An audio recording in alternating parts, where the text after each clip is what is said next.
right. Well, welcome. Thank you for sharing your afternoon with me. My name is Madeleine Wolske.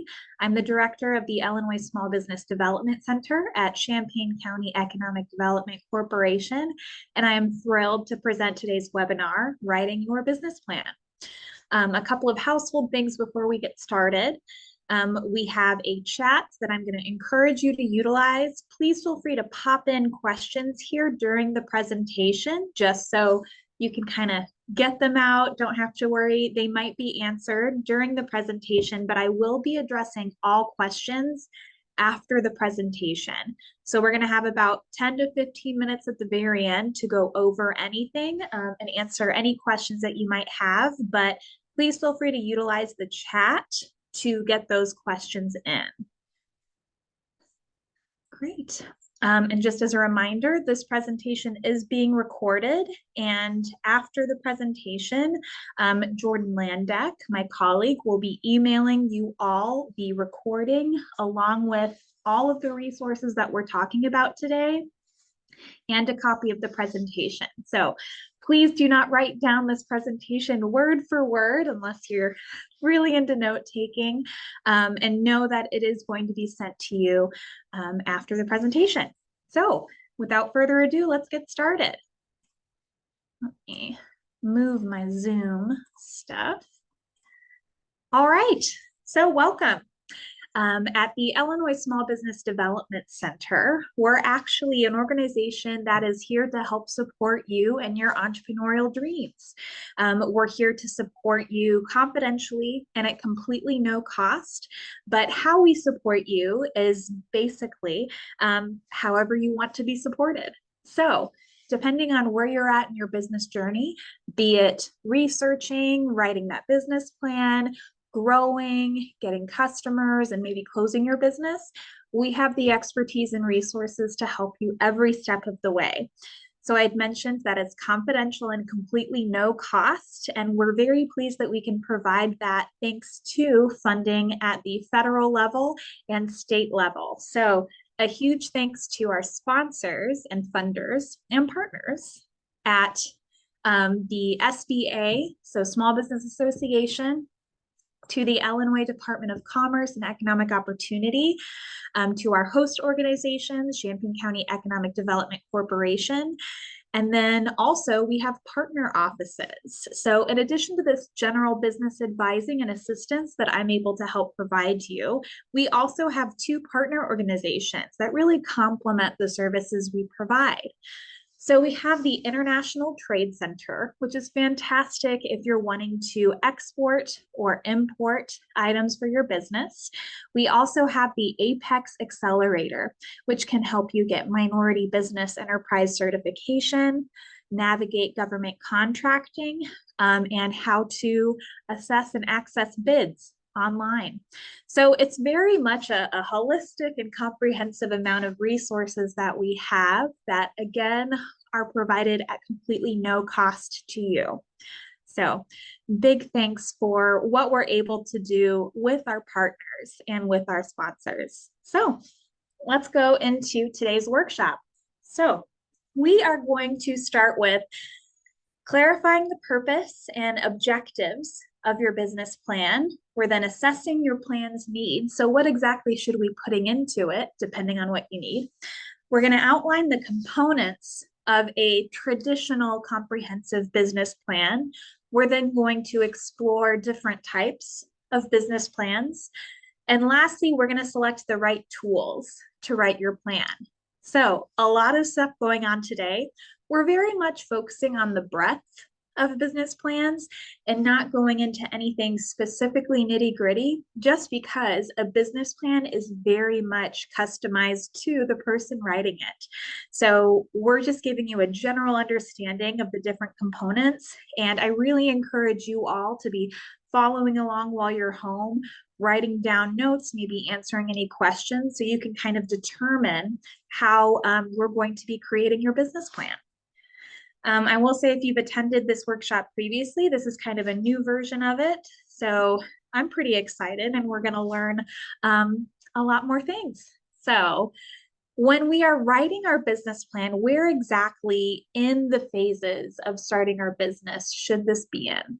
So I really want my clients to have already validated their business idea, have chosen their legal structure, gone through the process of registering their business, getting a name, going through any licensing and permits, and then most importantly, understanding what kind of financing they need. And that's kind of something that I want everyone to focus on today is like, well, how am I going to get financing? Am I maybe going to use my business plan to help get that? But these steps that we've already taken should really help you determine what goes into and why you need your business plan. So today we're really just focusing on the business plan, and then we're touching base on marketing strategy. Okay, so why do we need this? Number one, it's your playbook. A business plan is going to tell you, it's your plan on what exactly is my plan with my business. What am I going to be doing in 3 months, 6 months, 9 months? What's my 5-year long-term plan? How am I going to go about doing it? It's a playbook that allows you to take that kind of big dream, pie in the sky. I want to get 500 new customers in the next year, or I want to gross $1 million on my products and services.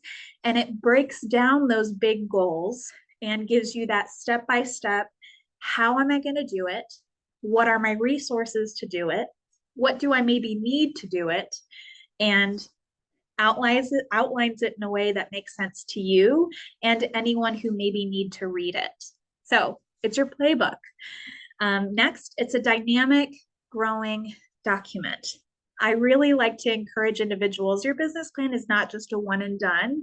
Yes, it's going to have different purposes in each different stage that you use it, but I really don't want you to just create it once and think you're done, because depending on lots of factors, external ones from maybe economic indicators or market indicators, needs are going to change of the community that you're serving. And so you need to pivot and adopt to take advantage of their needs. So if you have a plan, sometimes we need to rewrite it.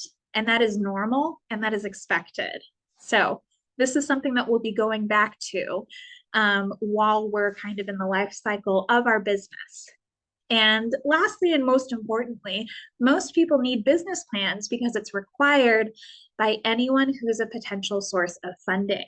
So if you are a startup and you need probably like maybe $250,000 to get your business off the ground, you need to go to a bank or another lending agency and show them, here's why you should loan me this amount of money, because I've done the research, I have the plan, I have the resources.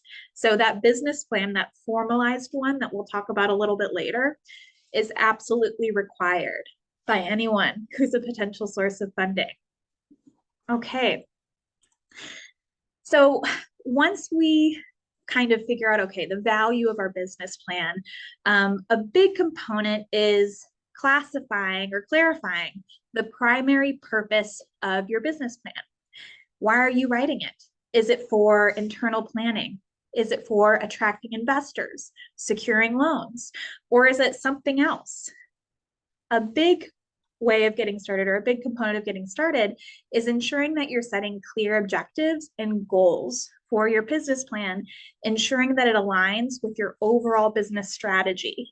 So a great way of helping you define your purpose is by really laying out specifically, who is the person that I'm writing this business plan for? Who is the audience who's going to be reading it? So if it's a lender, we want to really make sure that the purpose of this plan, the objective, is to secure financing. So I know that I need to make sure that I'm writing it in a way that resonates with a lending agency.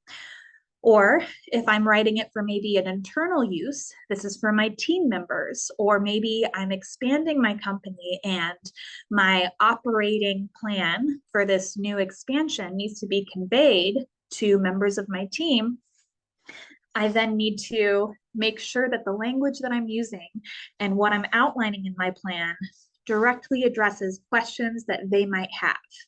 So one thing I like to use when defining your purpose, and these are reflection questions that I really encourage you to answer if you're having trouble figuring out your purpose. Here's just a couple of things to get you started. Again, you're going to be sent this PowerPoint. I don't want you to do this right now, but at home, if you're having difficulties defining that purpose, these questions can help you align and understand, why am I writing this? Okay. In addition to that purpose, we then think of, okay, I know why I need the plan, who I'm writing it for, but what exactly does my plan need? Because, I mean, if you're not writing to a lender, or if you are if you're not writing your business plan for a lending institution, you don't need to put in really in-depth financial projections, for example. So in understanding what your plan needs, the first step is to conduct a self-assessment.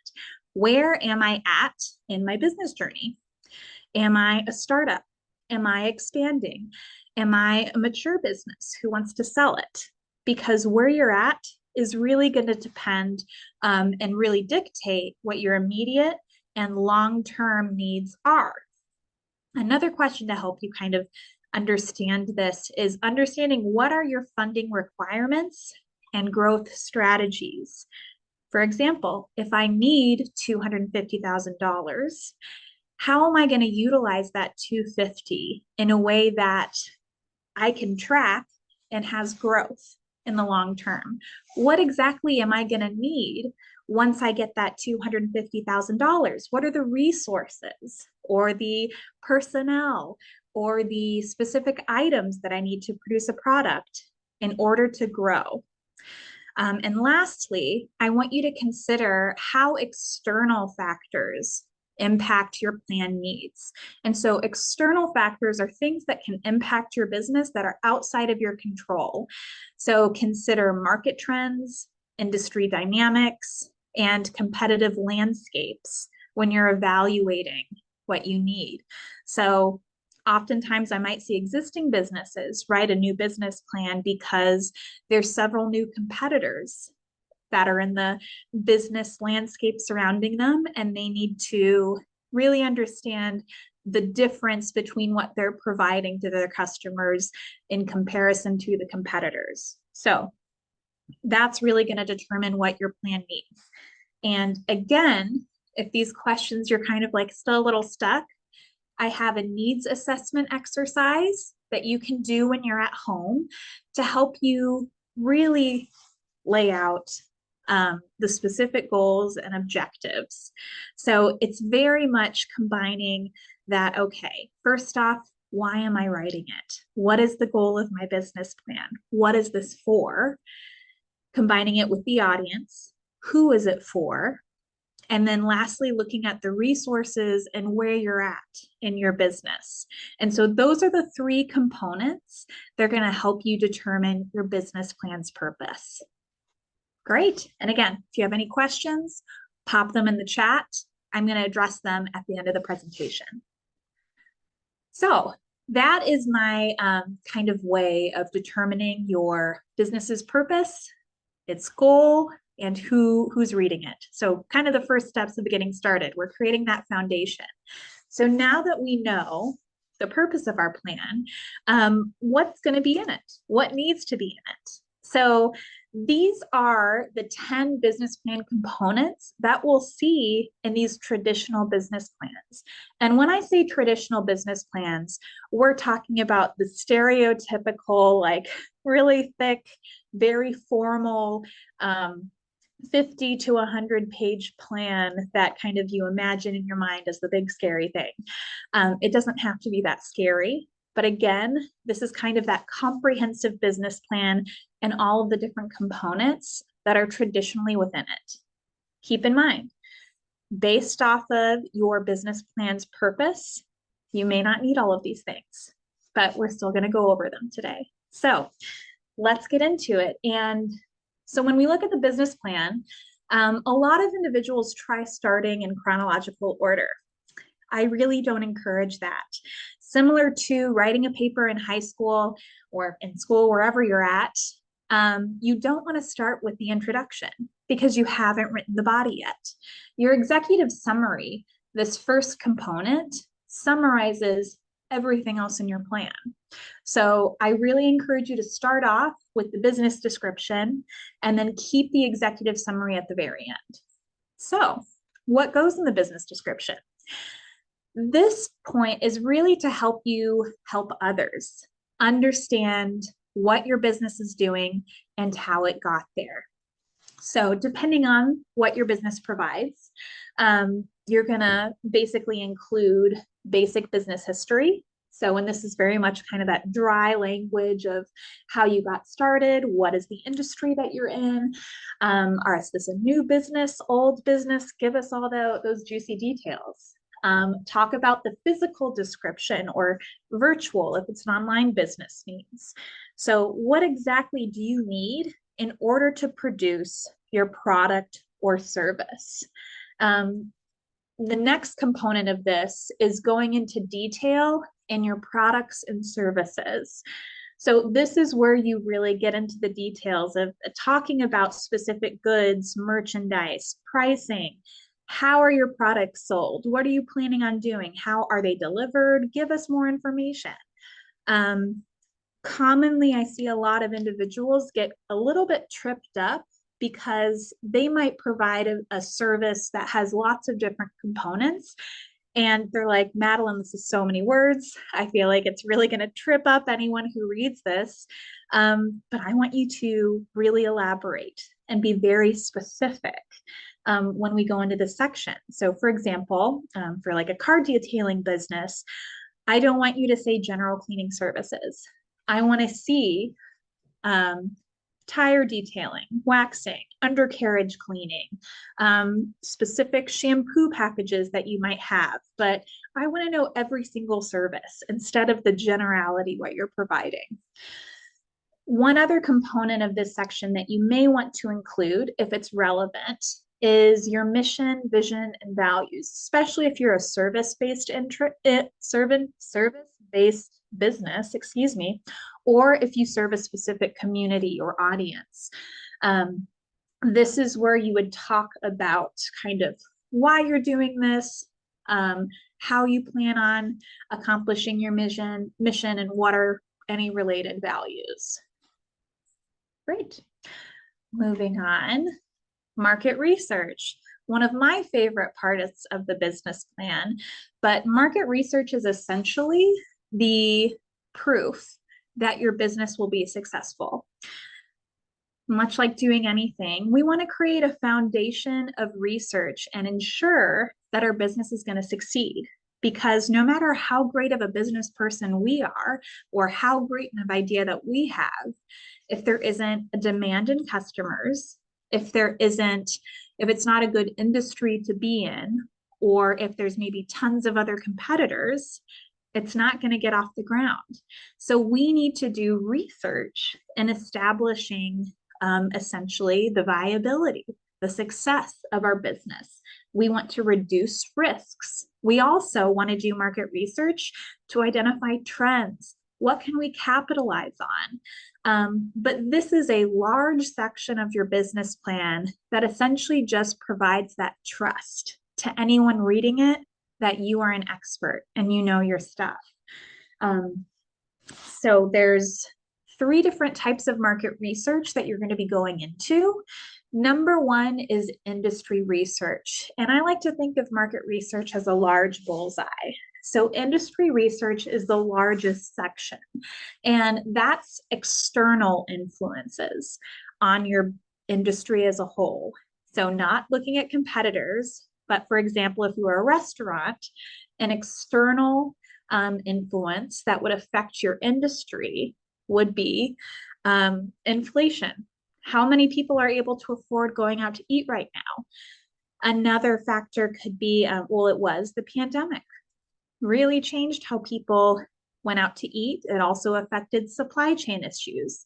So for example, if I have an Italian restaurant and I import a lot of my ingredients, if I can't import them, that's really going to affect my ability to do my business.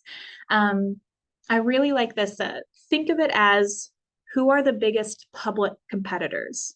So for Italian restaurant, if you're having difficulties identifying your industry, it would be like Olive Garden. So what is Olive Garden? It's a large Italian restaurant. So my industry is Italian restaurants, if that helps at all. But there's lots of resources to help you find these, and we'll dive into it at the end. But again, this is kind of the outer level of the bullseye. What externally could affect your business within that large industry as a whole. Next segment is competitive analysis. And again, going into the bullseye a little bit more, but this is where we're identifying competitors and evaluating their strengths, weaknesses, and how you can take advantage of them as a business owner. So when you look at your competition, so looking at, the Italian restaurants, I want to first off make sure that I'm aware of other specifically Italian restaurants in like a geographic region, since my business is, people are going to be walking in. So there's a physical location. I know that I'm probably not going to be selling things online. So I'm going to be looking at Italian restaurants in the area, and those are my direct competitors. But I'm also going to see what are other competitors that people would go to who may also be looking for Italian food. So for example, at its core, people who want to purchase Italian food, they're hungry, they want food. So my indirect competitors, and again, I'm probably looking at like maybe a 5 to 10 mile radius around my location, would be fast food. It would be other restaurants, potentially grocery stores. And I would then want to make sure I'm doing an assessment of these businesses and ensuring that the product or service that I'm providing is definitely being set apart from what they're currently doing. Okay. And within business plans, I typically like to see 3 to 5 competitors. You don't need to list them all out, but when you're talking about your competitors, I encourage you to use language that describes, this is the distance from us. These are the kind of customers that go to see them. And here's where we stand out, or here's where they're not meeting the needs of the clients. Making sure you're using language that doesn't just tear them apart, because they might be collaborators in the future.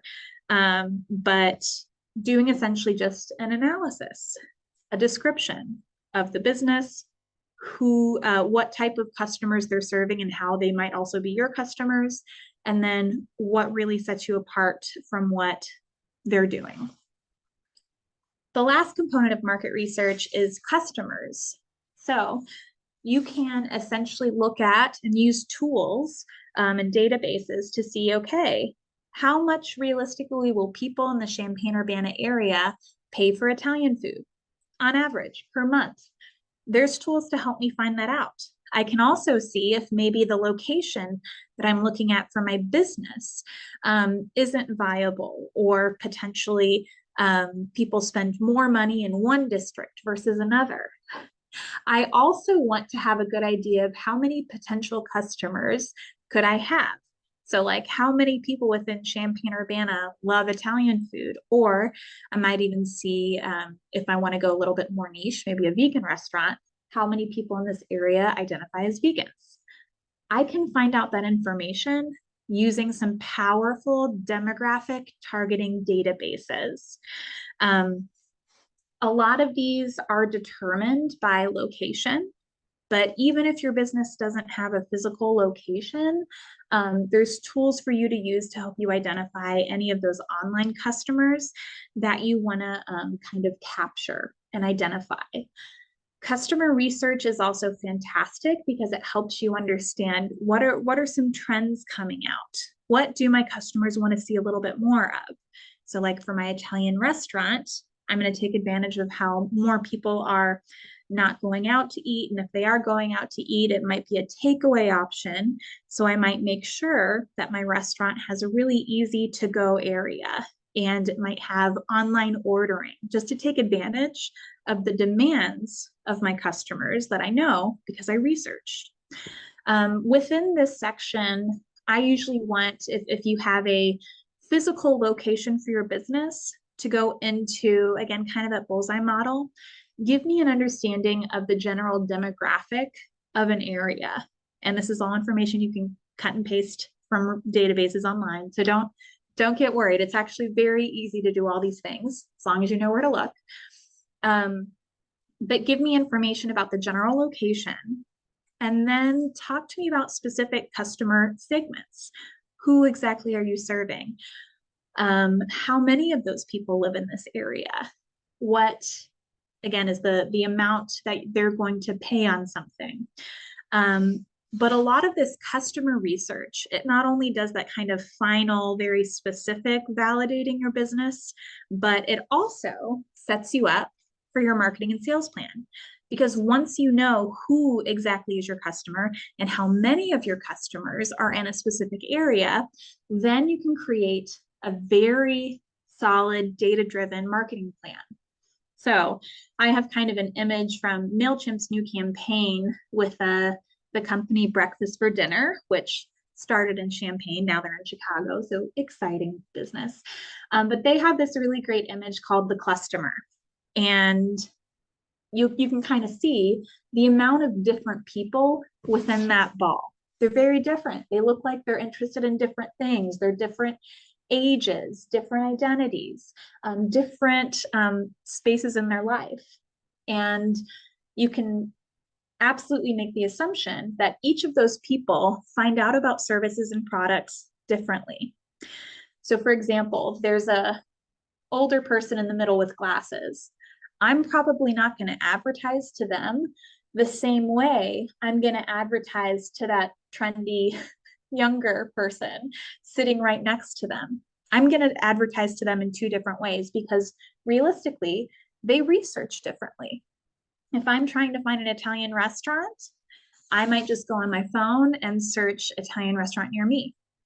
My mom, for example, does not like using her phone to do that. And she just texts me or my sisters, hey, which Italian restaurant should I go to? So she really relies on word of mouth advertising versus me, who relies on Google business profiles and the ratings that I can read online.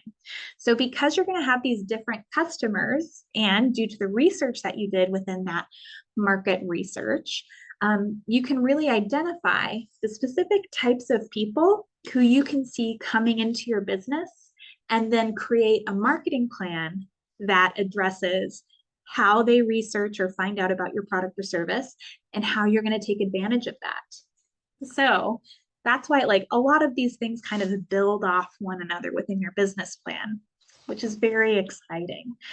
So when we're creating our marketing and sales plan, a good way of thinking about it is number one, always start with the customer.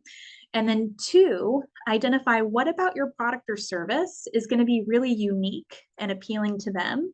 And then figure out the messaging and how you're going to get that message across to the customer. So you might want to think of what are some online marketing platforms that I would utilize? Maybe social media, maybe Champaign moms, other local recommendations or influencers. And also look at your offline marketing strategy. So am I going to sponsor a little league baseball team? Am I going to get a billboard?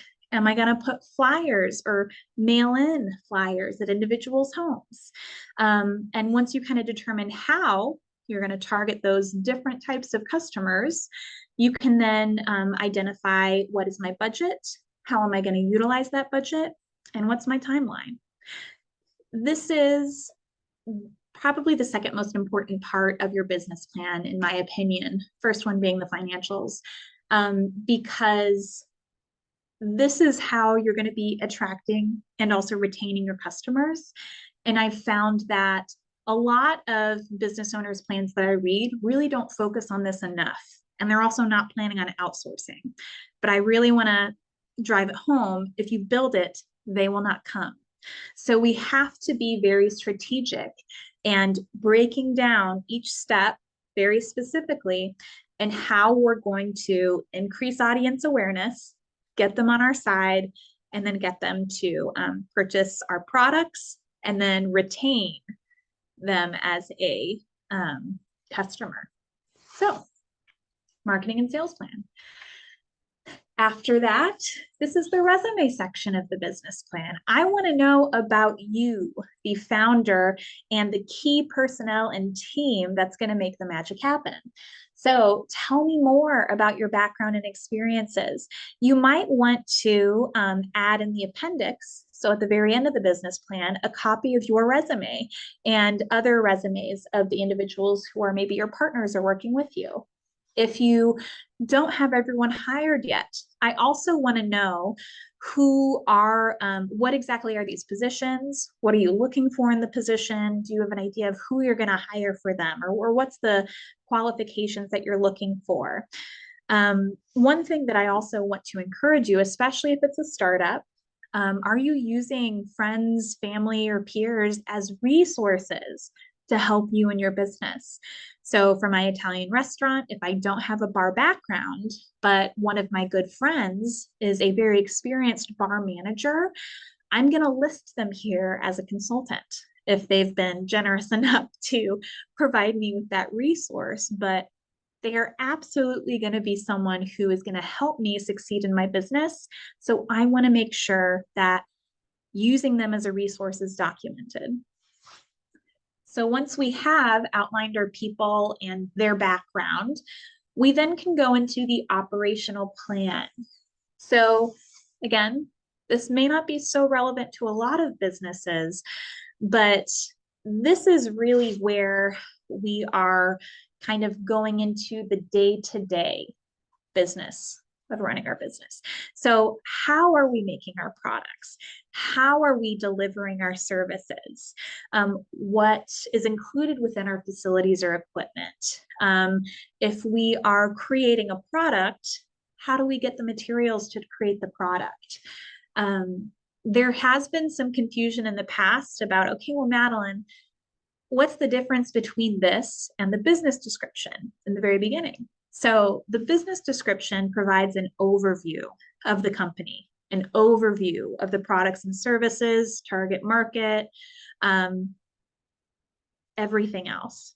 But the operational plan focuses on the day-to-day basis and how that impacts those long-term strategies that were kind of outlined within the business description. So this is also where you would put in any scalability or expansion plans. Maybe you want the business plan to be kind of like a 5 to 10 year plan where you can think and outline how you're going to grow your business in the future and what changes you may want to make to your operations to handle more customers or expand into new markets. And that's how I would encourage most individuals to utilize this operational plan. You could even rename it as expansion plan, if that's something that you want to incorporate, especially if you're planning on maybe an investor reading this plan. All right, next we have revenues and costs. So this is the financial section of the business plan, and this is also the section of the plan where a lot of people get stuck on. Just because, especially if you're a startup, we have to utilize a lot of market research and data to help create the sales forecast or the cash flow statement, especially if we don't have that data already. If you're an existing business, this is where you'll probably put in the past 3 years of financial activity that has that profit loss statement, which then we would use those past statements to create a projection, and we have tools that can help you do that. But if you're not there yet, I have again more tools to help us create it. But I will say you don't have to identify as a numbers person. to make this really attractive to investors and lenders. And we can absolutely create a well-prepared financial section to make your business plan more appealing to any lending parties. So here's kind of some terms that you might see, and that I would want us at the very minimum to have this profit loss statement where it combines a lot of the basically, what is my estimated month-to-month revenue? What are my estimated operating expenses? And once I subtract my expenses from my profit, what is my net profit or my net loss? To give a really good picture on how much money is coming in, how much is going out. And this also shows the lenders, can I reasonably pay back the loan amount that I'm asking? And we would also, if this is asking for a loan, I would want us to already incorporate that loan amount within the profit loss statement. So we've already proven that we can, based off of our expertise in our respective industry and using some really great tools, we can make this happen and we can pay it back. So some other terms that you might find is a cash flow statement.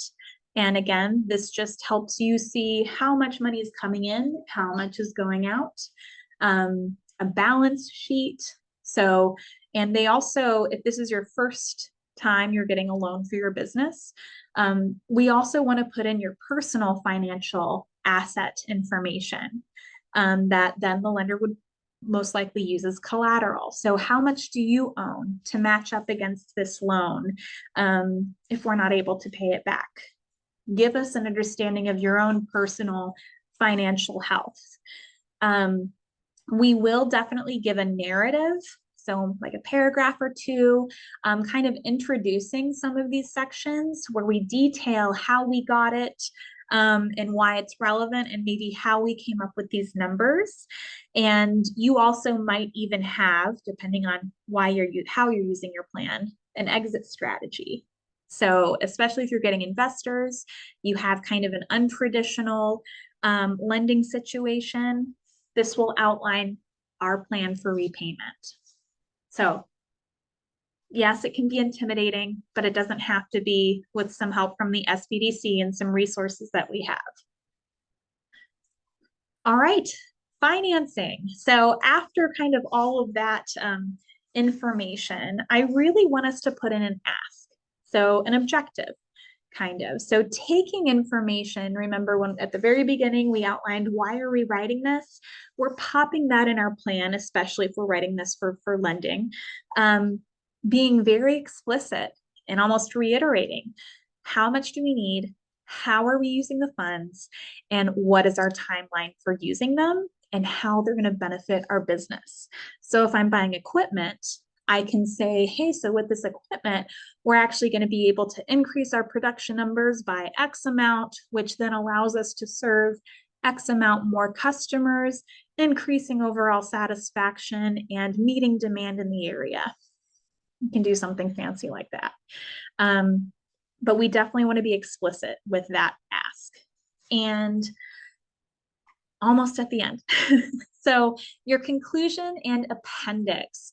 This is a concise summarization that restates that call to action or opportunity, like why this is a great idea, why you should loan us this money, why we're the ones who you can trust with it.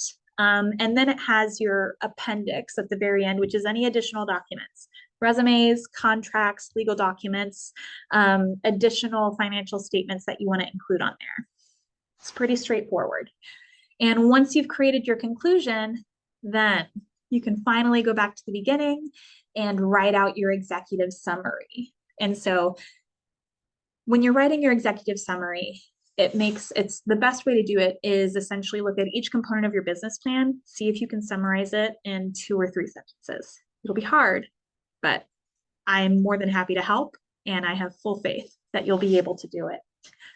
So those are all of the components of a business plan. I also want to talk about some common flaws that I see once people are done with their plans.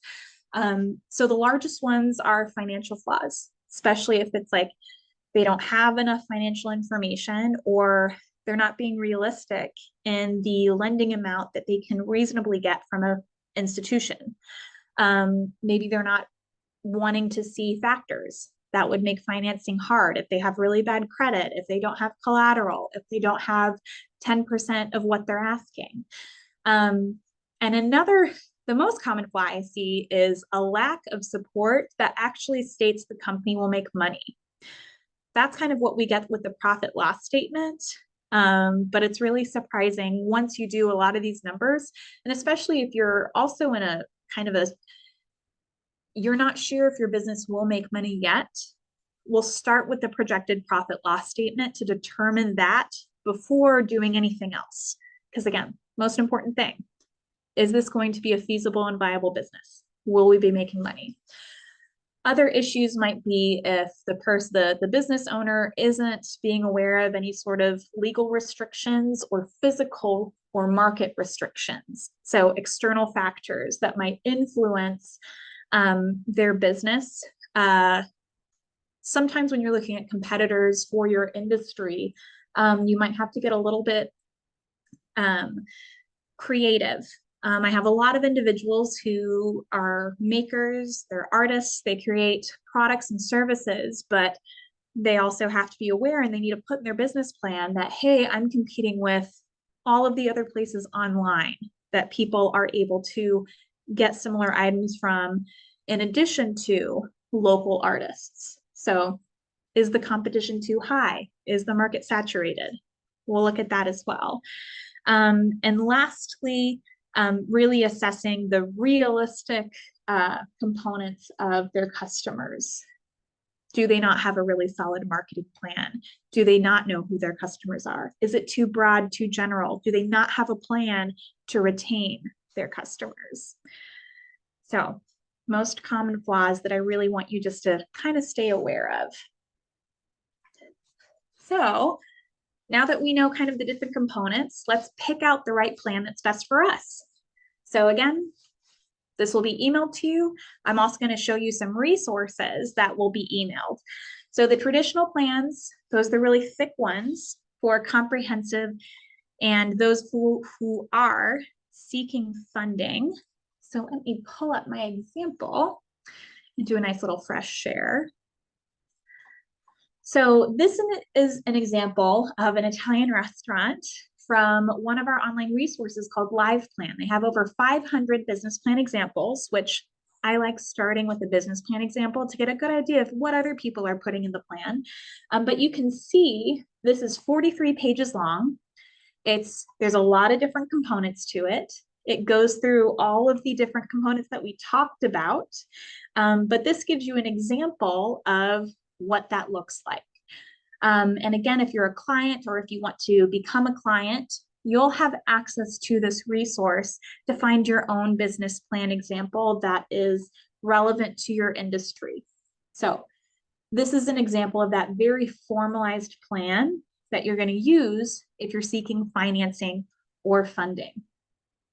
The next type of business plan is something that can be really great for internal use or even some lending agencies. So for example, we have a micro lender in our offices at the EDC called Justine Peterson.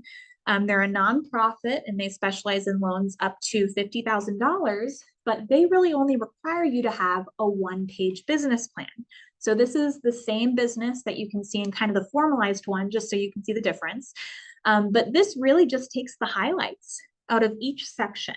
But the biggest thing is we want to make it's one page, and we want to make sure that it's succinct and that it shares who's my audience, what is their problem that I'm solving with my business, how am I solving it, and why is it profitable, and what are the resources that I'm using, and what do I need? Very straightforward. And the last type, well, I also put pitch deck in there, but the lean canvas is my favorite brainstorming tool to almost create the skeleton for your business plan. And if you want to attend our other workshop that I teach called Starting Your Business in Illinois, we fill this out together. But if you're still kind of like, I want a little bit more help, or I want to kind of brainstorm the viability of my business, A lean canvas is the best way for that ideation. It's also really fantastic for existing businesses who need to pivot to meet some external demand. The last type of business plan that I want to share with you is the pitch deck. So that is a link, and you can see some really great examples from this resource called Failery, but you can see that pitch decks, it's a visual interpretation of your business plan to attract investors. So this is just a really great example. It's very much, it's not word heavy. It's really making sure those bullet points are conveying something really interesting, retains interest, and gets exactly to the point for people who maybe need just like a 10-minute elevator pitch or less. Okay. And, there we go. So those are kind of the 4 different types of business plans.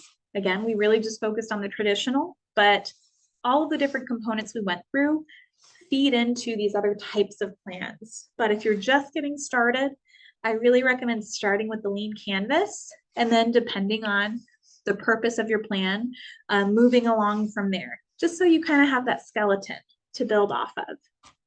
So quickly, business plan tools. We have some really amazing ones. I'm a little biased. At the SBDC, Live Plan is the tool where it has over 500 different examples of business plans, but it's also a fill in the blank, and it can also create projected, it also creates pitch decks. If you need that, you can actually create a website off of it too to use for investors.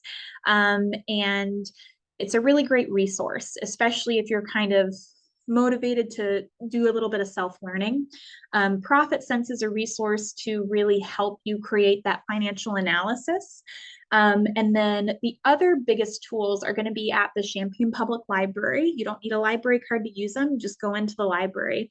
And that's a plan builder is a resource that's also great for nonprofits, but it's a fill in the blank for your business plan. It's also very common now to use AI tools like ChatGPT to help you write it. And I really encourage you to use them with a grain of salt. I have seen many business plans lately that are just completely generated online, and they read as such. They're not good. If you provide it the context, and if you want to use an AI tool to help you edit or write it, that's another story. And I'm more than happy to kind of show you how to use these tools that still retains your own intellectual property. But there's a lot of resources online right now that are kind of fulfilling that need a bit. But again, please use it with a grain of salt, because they're not accurate, unfortunately. For market research resources, Champaign Public Library has a fantastic amount of business databases, but we also have some great ones at the SBDC that, again, you can use if you become a client. So I'm really proud of myself for ending right 10 till, because I think there's some questions in the chat here. So while I have kind of my contact information, where can I find stats, demographic info, trends, etc. as I do my industry research? Fantastic question. Thank you for asking. So Vertical IQ is actually a industry research database that we have access to that basically I just put in your industry code, and if you're not sure what it is, I can help you identify it, and it just comes up with a dossier. So a really thick amount of industry research that's exactly what you need. We also have this service called SBDC Net. And as someone who used to do, and who admittedly still does a lot of market research by hand, it's actually a service based in Texas that the Illinois SBDC pays into, where I can actually email them exactly what we need for our business plan, like demographic information, information on like competitors. We can give them kind of a mile radius, and they will actually create and do all of the work for us. So that usually takes about a month for them to turn that over, but we prepay into a program to get all of the market research done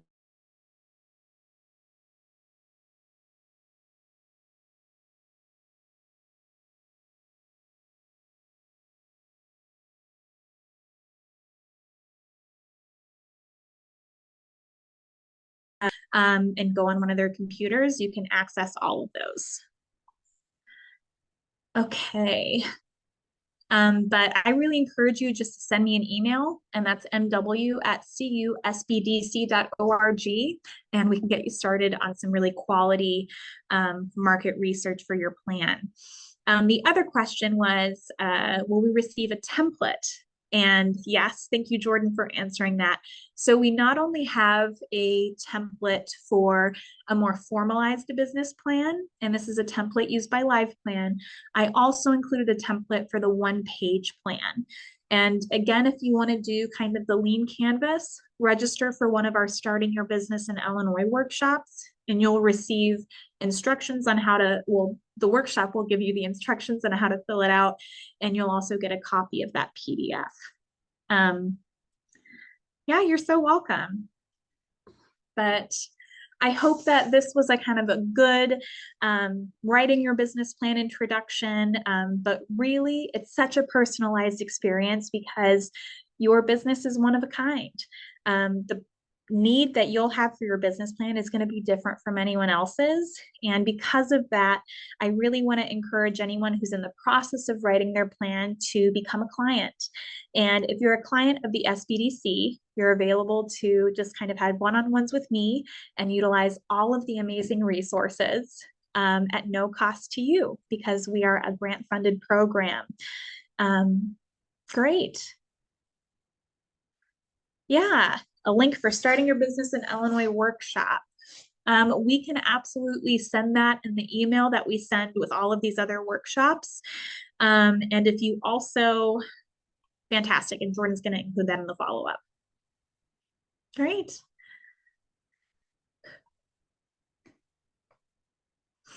Oh, there's some stuff going on in the chat. We still have some time for more questions. Was there a specific slide that anybody wants me to go back on to clarify if they had questions about?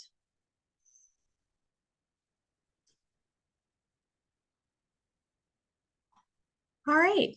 So if I were to make homework for this class, I would really encourage you, once you get kind of the resources, go through the reflection questions within the PowerPoint and answer those to really determine why you're writing this, what's it's for, your purpose and objectives. And then I would encourage you to sign up as a client. I can put that in the homework section, maybe. But also, we want to definitely try to find you an example of a business plan, just so you can kind of get your feet wet, understand the components that you too might need to put in there. But otherwise, thank you all for sharing your afternoon with me. That's a great question. So are there any SBDC offices outside of Champaign-Urbana? Absolutely. We have a wonderful network of SBDCs throughout the state of Illinois. And if you want to just send me an email, I can connect you with the director of the SBDC nearest to you. But we're based in Champaign-Urbana, but we serve East Central Illinois. Yes, and Jordan put in the link on registering as a client. Thank you so much, Jordan. She's actually doing this all on her phone right now. So huge kudos to her ability to multitask. And she also put in there how to find your SBDC. So the SBDC is a national organization, resources in every state. So also fantastic to know that you can continue using us no matter where you're at. We're here to support small businesses and grow you all. Yeah, we're happy to help all throughout Illinois. Fantastic. Well, again, thank you all so much for joining me this afternoon. Yes, all of the resources that we talked about today will be sent in a follow-up email in addition to a recording of the presentation.